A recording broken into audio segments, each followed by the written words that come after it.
กระแสข่าวที่ดังและมาแห่งที่สุดในเดือนนี้ก็คือหนุ่มน้อยหน้าตาดีแอบอ้างเป็นเจ้าหน้าที่ใส่ปืนปลอมในการออกจี้วังปุนทรัพย์ประชาชนแต่ว่าศกบ่เข้าข้างไปเจอนักมวยสุดท้ายเกือบเอาชีวิตบ่รอด Time to share สวัสดีท่านผู้ชมกลับมาพบกับรายการทำทุกแสสลับหัวข้อข่าวที่เราอยากจะนำเสนอในมื้อนี้ก็คือเกี่ยวข้องกับภาพที่เป็นไวรัลและก็เป็นกระแสมาแห่งที่สุดในโซเชียลของเราและก็ดังไปหดเพื่อนบ้านเป็นรายการทีวีก็เอาเรื่องนี้ไปนำเสนอเช่นเดียวกันก็คือกระแสข่าวเนาะที่ว่ามาดังก็คือหนุ่มน้อยหน้าตาดีแอบอ้างเป็นเจ้าหน้าที่ใส่ปืนปลอมในการออกจี้วังปุนทรัพย์ประชาชนแต่ว่าศกบ่เข้าข้างก็คือไปเจอนักมวยสุดท้ายเกือบเอาชีวิตบ่รอดและกลายเป็นข่าวโด่งดังกลายเป็นกระแสที่มาไวและก็มาแห้งและก็ดังออกไปนอกประเทศกลายเป็นข่าวที่ช่องทีวีของเพื่อนบ้านเอาไปนำเสนอเช่นกันก็คือยอดวิวทะลุ6ล้าน4แสนวิว6ล้าน4แสนวิวแล้วก็ยอดกดถึกใจก็คือ 157,000 ไลค์และก็ยอดคอมเมนต์ก็คือ 11,200 คอมเมนต์และก็ยอดแชร์ก็คือ 15,800 แชร์เนาะอันนี้ถือว่าเป็นปรากฏการณ์อีกครั้งหนึ่งของโซเชียลของเราเนาะเดี๋ยวเราจะให้ท่านผู้ชมไปเบิ่งภาพคืนเพื่อท่านใดที่บ่ยังบ่ทันได้เห็นภาพต้นเรื่องเดี๋ยวไปเบิ่งนํกันเอาปืนมันเอาปืนเอายาลงเด็กน้อยยาหายเจ็บนี่ยังกับว่าจุงเขายานอันนี้ยาอะไรยานี่นะกูห่างบ้านที่ใส่กูตอบกูเลยแม่ปืนนะกูเห็นนะกูยิงกับครูมันยิงตายแล้วอันนี้ยังจะเป็นนางงานป่ะยาหงายกูเห็นอย่างตัวถามตัวซื้อตัวใส่มาเอาเบียร์เบียร์แล้วกันแล้วตัวชิ้นนี้ไอ้เหี้ยไอ้บอกจอดนี่แค่ตัวกูจอดเอายานยาไหนกูยิงตัวใดมาแฟนตัวย้ายหนังอ่ะเนี่ยกับว่าดีเข้าใจไอ้บอกอยากรู้ว่าตัวไปใส่มาค่ำคืนไปเบี้ยรอเย็นแสบพนักงานอะไรนี่เป็นบอกไปท่านไหนจะเป็นร้านตำรวจนี่แหละคุณสองแหละตำรวจใส่คุณต้องเลยแหละเนี่ยจะชื่ออย่างค่อยเราซื้ออย่างไปเรียกพี่ถามมาวงที่ประธานอย่างแบบเขาชี้มาแต่เขาใหม่เขาจะพูดว่าสาเหตุว่าไปใส่ม้าข้ามใส่แต่งรถดูใส่จากงูแต่แล้วนี่ค่อยรถค่อยจักม้าเขายิงกันยุเขาลาดยาใครเพราะรถเขายิงเขายิงม้าเลยทำไมอย่างนี้ว่าไปใส่แล้วก็อยากที่แต่งรถแล้วขี่ไว้หนีไอ้เนี่ยนี่ซื้อบอกมันนี่ชื่อดูไม่ดีว่านี่ของคิดขายค่อยนี่ดีเจ้าอย่าไม่แอบอ้างเลยเฮ้ยนะพนักงานเซ็นทีละเขาไปกับพนักงานที่กันเอาดีๆเซ็นเป็นร้านดูดประแลบหลวงพ่อทองอันนี้ค่อยเป็นพนักงานอยู่ฮั่นค่อยเอามาติดพนักงานอย่างไอ้ค่อยอยู่นี่บ้านเพิ่งไปหารถกองการบางกองขึ้นบริยานได้เข้าใจนี่ค่อยกับมีคือกันเบิ้งดูปืนนี่มีหนังสือบอฟังก่อนค่อยสิไปให้แต่ว่าให้น้องไปเปลี่ยนรายชื่อนี่เจ้าเป็นเจ้าหน้าที่อย่างไรมันมูแวนมงราชการเจ้าอยู่หน่วยงานไหนนี่เอาปืนมันเอาปืนมันเอาปืนปลอมสู้เขาขอโทษเอาปืนเนาะขอโทษบ้านมันบ้านนึงจริงมันบ้านมันบ้านนึงเพชรมันบ้านนึงเอามันเข้าคุกเลยบอกนี่มันเอาปืนปลอมสู้เขาขอโทษขอโทษมึงปืนไทยไล่คู่เขารถไม่หยังนี่รถไม่แจ้งแจ้งบ้านเลยกันน้อยแจ้งบ้านมาไปแจ้งบ้านมันเอานี่อยู่บ้านปืนปลอมไปไล่จี้หัวใช่ไหมปืนปลอมนะปืนทหารนะนี่นะมันเป็นไล่คู่เขาเอิ้นกองหลอดบ้านมาเอิ้นบ้านมามึงจะให้จะฆ่ามันเอาไล่ปืนไปไล่คู่ยิงเขาน่ะปืนยังนี่ปืนปลอมปืนแท้เขากับบริการปืนแท้บริการเดี๋ยวมึงเอาไว้เป็นหลักฐานนี่เอาไว้นะมึงเป็นไผ่เนี่ยมึงเบิ้งรถมึงดูมึงเป็นพนักงานพนักงานแม่อย่างไหนลูกบ้านบอลลูกจริงแท้จับไปก่อนตัวบ้านมันเอาปืนปลอมอะไรยิงเด็กน้อยไล่คู่เขานี่นะนั่งลงนี่นะผู้นี่นะพวกไก่ซอยว่าซวยแน่เนี่ยก็เลยขี่มาเบิ่งนี่ไล่ไล่น้องมาซอยแน่เอาปืนไปซีแล้วพูดไล่ยิงอยู่มันจีรถนี่เบิ่งหน้าพ่อแม่ขึ้นน้องมันเนี่ยมีพ่อมีแม่ก็เอิญก็ยอมมาเบิ่งนะสั่งไปหาพ่อแม่เนี่ยมาเที่ยวมึงก็ต้องโทรหาพ่อแม่มาเที่ยวมึงไปเที่ยวตัวเองพ่อแม่ไปเที่ยวญี่ปุ่นเอาพ่อแม่เขา เอายิงได้อยู่วะนี่ไฟฟ้าสดเอายิงดู โอ้บ่ได้คลำบ้าบ้ายังมีไฟเอาอย่าซุ่มมาต่ออยู่เว้ยอย่าซุ่มกูใส่เอาอย่าซุ่มมาต่อด้วยมึงต่อได้ป่ะ ไอ้มันยิงกู บ้าสายไฟกันเลยเนาะ แม่กูสั่นเบิดเด้อแม่เลยเอ้ายิงกูดู เอา แม่ เอาไม่ เอา ไปเงี้ยต่อ ปล่อยแล้วก็ไปศึกษาอุปโภคเขากันไปขึ้นรถไป โทรศัพท์กูมาซื้อทำ โทรศัพท์เลยเขาเคลียร์เองคือมุ่งไปเจ้าหน้าที่ โทรศัพท์ไว้ให้ เดี๋ยวเขาเคลียร์ไทยเจ้าหน้าที่ไทย ย้ายเจ้าที่มันเองเจ็ดใครเอาอีกวะ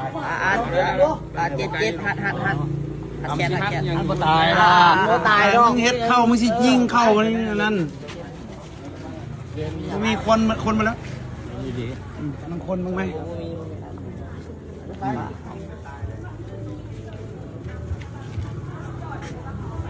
ชื่อไปเด้อน้องเด้อไอ้ฮักตัวเด้อเฮ็ดจังเทื่อ ดีแล้วเขาตีมึงไหนกู เอาบุตรีมึงไล่กว่านี้มึงบุญสุดแล้ว โทรศัพท์เอาไปเลยครับ ตัวไปเปลี่ยนไปคิดเปลี่ยนแนวคิดไหม ถามไอ้เพิ่น เอาเปลี่ยนแนวคิดไหมไปคิด ลืมบอกมึงมาเด้อปืนเด้อ เราพุ่งมาอย่าปืนเทมากยะอะไรกูสั่งเลยเงยเนาะ และที่ผ่านไปก็คือคลิปต้นเรื่องที่กำลังเป็นกระแสและมาแห่งจนปานนี้ก็ยังเป็นกระแสอยู่แล้วกับเพื่อนบ้านของเฮากาเอาไปนำเสนอเช่นเดียวกันเนาะก็คือเป็นคลิปที่ว่ามาแห่งแซงทุกคลิปเนาะแซงทุกวิดีโอแล้วก็เป็นไวรัลข้ามคืนเนาะวันที่20พฤษภาคม 2026 ปกส.นครหลวงเวียงจันทร์ได้รายงานว่าเจ้าหน้าที่ได้นำตัวสายหนุ่มที่ว่าแอบอ้างเป็นเจ้าหน้าที่ก็คือใส่ชุดทหารแต่ว่าไปแอบอ้างเป็นตำรวจถึงพลเมืองดีจับตัวไว้ได้ในขณะที่ก่อเหตุใส่ปืนปลอมในการจี้เพื่อหวังสิงทรัพย์ของประชาชนอยู่บ้านพลต้องเมืองจันทบุรีนครหลวงเวียงจันทร์ในวันที่16พฤษภาคม 2026 เวลาประมาณ 22:30 นาทีมาดำเนินการสอบสวนผ่านการสอบสวนจึงฮู้ว่าผู้ก่อเหตุชื่อเฒ่าอนุเป็นประชาชนอยู่บ้านบ่อนางัวเมืองจันทบุรีนครหลวงเวียงจันทร์ผู้เกี่ยวได้รับสารภาพว่าในมือก่อเหตุแม้นเวลา 22:30 นาทีตนได้ออกไปซื้อเครื่องให้พ่อจึงได้ช่วยโอกาสใส่ชุดทหารและก็จับเอาปืนปลอมเพื่อไปจี้ปุนเอาทรัพย์ของคนอื่นจากนั้นได้ขี่รถจักรเลาะไปตามทางมาฮอดวงเวียนเขตบ้านพลต้องพบเห็นเป้าหมายเป็นเพชรชายขี่รถจักรมาคนเดียวจึงได้เอาปืนย่างไปจี้ใส่ชายคนดังกล่าวพร้อมทั้งบอกให้จอดรถแต่ว่าชายคนดังกล่าวบ่ได้จอดและก็ขี่รถหลบหนีจึงได้ขี่รถนำไปชายคนดังกล่าวจึงได้จอดรถและก็ห้องขอความช่วยเหลือเมื่อมีพลเมืองดี2คนเข้ามาช่วยและจับตัวผู้เกี่ยวส่งให้เจ้าหน้าที่ตำรวจได้เฒ่าอนุสารภาพตื่มว่าผ่านมาเคยก่อเหตุแล้วก็คือปุ่นจี้เอาทรัพย์ของคนอื่นมาแล้ว6ครั้งได้เงินไปทั้งหมดเป็น 200,000 กีบปัจจุบันเจ้าหน้าที่กำลังดำเนินการตามขั้นตอนของกฎหมายต่อไปเนาะอันนี้เป็นข่าวที่หลายคนก็ให้ความสนใจและก็แสดงความคิดความเห็นค่อนข้างที่จะหลายลังๆมาในการมีกระแสเรื่องของการล้อเลียนหรือว่าการแบบว่าทำท่าคือนะเนาะก็คือเป็นคลิปเราเรียนหั่นละเนาะต้องยอมรับว่าเขานี่ดังแห่งแล้วก็คนให้ความสนใจหลายส่วนใหญ่เข้ามาเย้ยเข้ามาหยอกลิ้นหลายกว่าเพราะว่าโจรกะเป็นเด็กน้อยแล้วก็เป็นวัยรุ่นแล้วก็ค่อนข้างที่จะตลกในหนึ่งในสายตาของผู้ชมนะฉะนั้นจึงเห็นให้หลายคนนี่มีการเขียนแบบไปเห็นคลิปเห็นยังล้อเลียนเนาะจะได้ก็ตามเคสนี้ควรกวดปัสสาวะนำเนาะโดยส่วนตัวเบิ่งว่าให้ไปกวดเหนียวกวดปัสสาวะนำเพราะว่าเหมือนกับคนที่ว่าอยู่ในอาการมึนเมาเนาะบางครั้งก็เว้าวนไปวนมาเนาะสำหรับคนที่ว่าตกเป็นเหยื่อเรื่องนี้บ่ตลกและก็เป็นวินาทีชีวิตเพราะว่าตอนนั้นบ่ฮู้เลยว่าปืนที่ใส่ในการจี้เป็นปืนแท้หรือปืนปลอมเนาะถึงแม้ว่าสุดท้ายจะฮู้ว่าเป็นปืนปลอมก็ตามได้ตกใจและก็ได้เสียขวัญไปแล้วควรเฮ็ดเคสนี้ให้เป็นตัวอย่างเพื่อบ่ให้เกิดพฤติกรรมเฮียนแบบในหมู่เด็กวัยรุ่นนำกันเนาะบางทีนี่เห็นว่าเฮ็ดแล้วมันเท่มีสังคมให้ความสนใจมีคนไปเฮียนแบบหลายบางทีรู้สึกว่าเท่อยากจะไปเฮ็ดคือกันอันนี้เป็นพฤติกรรมที่บ่ควรเฮียนแบบและก็อยากให้เจ้าหน้าที่เฮ็ดเคสนี้ให้เป็นตัวอย่างและก็จริงจังเนาะอันนี้คือเรื่องราวที่เป็นกระแสที่มาแหงในโซเชียลของเราเนาะก็คือจบไปบัดนี้มาต่ออีกข่าวนึงก็คือเรื่องของแรงงานของสปป.ลาวจำนวน3คนถูกตำรวจไทยเขาจับกุมตั้งแต่มือทำอิฐที่ว่าลักลอบเฮ็ดเวียกในประเทศไทยซึ่งมีคนลาวเป็นผู้ว่าจ้างตามการรายงานข่าวของแฟนเพจน้องคายไลฟ์มีเดียให้ฮู้ว่าตำรวจกดคนเข้าเมืองน้องคายสมทบกำลังกับกองบังคับการปราบปรามการกระทำผิดเกี่ยวกับทรัพยากรธรรมชาติและสิ่งแวดล้อมและแผนกจัดหางานน้องคายบุกจับชายชาวสปป.ลาวและชาวเวียดนามรวมกัน กัน4คนคาห้องเซาในขณะที่กำลังปรุงแต่งไม้กฤษณาที่พาเป็นซีกแล้วก็เผยมีคนสปปลาวเป็นผู้ว่าจ้างอยู่เบื้องหลังให้ค่าจ้างวันละ400 บาทเพิ่งมาเฮ็ดเวียกวันทำอิฐก็ถูกตำรวจจับกุมทันทีค่าเตรียมนำส่งไม้ไปสกัดเป็นน้ำหอมอยู่ต่างประเทศเมื่อเวลา 14 โมงของวันที่20พฤษภาคม 2026เจ้าหน้าที่จังหวัดหนองคายได้เข้ากวดสอบห้องเซาชั้นเดียวเลขที่65หมู่13ตำบลค่ายบกวานอำเภอเมืองหนองคายเขมถนนหนองคายอุดรธานีหลังจากได้รับแจ้งว่ามีคนต่างด้าวลักลอบเฮ็ดเวียกไม้กฤษณาในขณะที่เข้ากวดสอบเจ้าหน้าที่พบชาย4คนเป็นชาวสปปลาวจำนวน3คนและชาวเวียดนามอีก1คนซึ่งเดินทางเข้าประเทศอย่างถูกต้องแต่ว่าบ่มีเอกสารอนุญาตในการเฮ็ดเวียกโดยกำลังช่วยกันใช้วิธีการและก็อุปกรณ์ขูดไม้แซะไม้กฤษณาซึ่งผ่านการผ่าเป็นซีกมาแล้ววางกองกันอยู่เต็มห้องเซาโดยแบ่งพื้นที่เป็นกองซีกไม้ที่ว่ายังบ่ทันได้ผ่านการปรุงแต่งและก็กองซีกไม้ที่ขูดเอาเนื้อออกจากเปลือกแล้วเพื่อเตรียมบรรจุลงถุงกระสอบสีขาวขนาด15กิโลกรัมนอกจากนี้ยังพบหัวเสื้อสำหรับสกัดไม้และน้ำมันใส่แกลลอนจำนวนหนึ่งด้วยเจ้าหน้าที่จะได้ทำการสั่งน้ำหนักไม้กฤษณาเหล่านี้ก่อนจึงสามารถประเมินมูลค่าได้ทั้งนี้ไม้กฤษณาเหล่านี้คาดว่าจะเป็นไม้ที่ปลูกเองบ่แม่นไม้ตามธรรมชาติเนื่องจากว่ามีข้อสังเกตคือไม้ปลูกเองกลิ่นจะบ่ค่อยหอมและก็เนื้อไม้จะแตกต่างจากธรรมชาติส่วนไม้กฤษณาที่นำไปกันเป็นน้ำมันหรือว่าน้ำหอมแล้วจะมีราคาที่สูงถึงซีซีละ 2,000 บาทจากการสอบถามเบื้องต้นทราบว่าคนต่างดาวทั้งหมดเพิ่งเดินทางเข้ามาเฮ็ดเวียกเป็นมือทำอิฐโดยมีนายจ้างเป็นคนสปปลาวติดต่อให้มาเฮ็ดเวียกอยู่หนองคายได้รับค่าจ้างวันละ400 บาทจากนั้นนายจ้างจะมาหับกระสอบไม้ที่ปรุงแต่งแล้วขึ้นรถไปส่วนปลายทางจะนำไปใส่นั่นยังบ่แน่ชัดในขณะที่เจ้าหน้าที่กำลังอยู่ในระหว่างการตรวจสอบได้มีเฒ่าสมสุขซึ่งเป็นชาวอำเภอสะไคร่จังหวัดหนองคายได้นำเอาเอกสารการเซาห้องมาแสดงความบริสุทธิ์ใจกับเจ้าหน้าที่ตำรวจว่าตนเองบ่มีส่วนหูเห็นต่อการกระทำผิดกฎหมายดังกล่าวเป็นเพียงแต่ผู้ปล่อยให้เซาเท่านั้นซึ่งเจ้าหน้าที่ได้กักตัวไว้เป็นพยานทั้งนี้ชายชาวต่างดาวทั้งหมดได้ถูกแจ้งข้อหาในเบื้องต้นก็คือเป็นคนต่างดาวเฮ็ดเวียกโดยบ่ได้รับอนุญาตเป็นคนต่างดาวที่ได้รับอนุญาตให้อยู่ในลักษณะจักเป็นการชั่วคราวแต่เฮ็ดเวียกโดยบ่ได้รับอนุญาตส่วนไม้กฤษณาของกลางทั้งหมดเจ้าหน้าที่ป่าไม้จะได้รับไปดำเนินตามขั้นตอนของกฎหมายต่อไปอันนี้ก็คือเรื่องของการลักลอบเฮ็ดเวียกในประเทศไทยที่มีนายจ้างเป็นคนลาวเป็นผู้ว่าจ้างแต่ว่าไปเฮ็ดเวียกอยู่ประเทศไทยแต่นายจ้างก็จะไปรับไม้แล้วก็ส่งต่อไปอีกประเทศนึงเนาะประเด็นมาต่ออีกนึงข่าวก็คือเจ้าหน้าที่กัมพูชาบุกทลายหังสแกมเมอร์อยู่เมืองบาเวตจับกลุ่มผู้ต้องหาชาวต่างชาติได้ทั้งหมดแม่น129คนเจ้าหน้าที่ทางการของกัมพูชาได้บุกเข้ากวดค้นสถานที่แห่งหนึ่งที่ต้องสงสัยว่าเป็นบ่อนกระทำผิดเกี่ยวกับเรื่องของการหลอกลวงทางออนไลน์หรือว่าสแกมเมอร์ซึ่งตั้งอยู่ที่ศูนย์การค้าบาเวตพลาซ่าในหมู่บ้านบาเวตคันดานตำบลบาเวตเมืองบาเวต